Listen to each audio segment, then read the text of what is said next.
Hi! Kamusta ka mo tanan? Nangalan ko si Adrian. Mastoryahanay naman kita pati sa pahamot.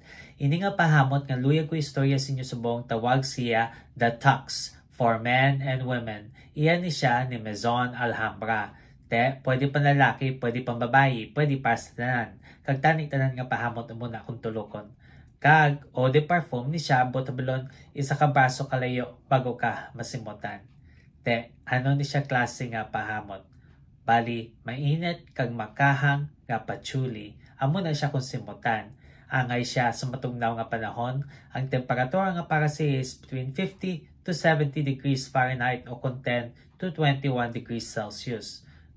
Ano ang iyang mga nota? Simple lang, isa lang kalinya sa mga nota. Kag ang mga nota ay patchouli, spicy notes, amber, vanilla, kag floral notes. Ang patchouli amo nang madulom nga matamis nga dumi pagkaduta kung simutan nga nota.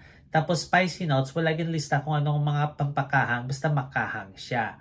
Tapos amber nga pampainit, vanilla nga komportable nga nota. Tapos floral notes wala gin lista kung anong mga bulak basta mabulak siya. Kabay pa nga namian kamo sini nga pahamot. Kag kung may iba pa kamo mga pahamot nga luyag istorya sa akon ibili lang sa comment section sa naman. Bye-bye!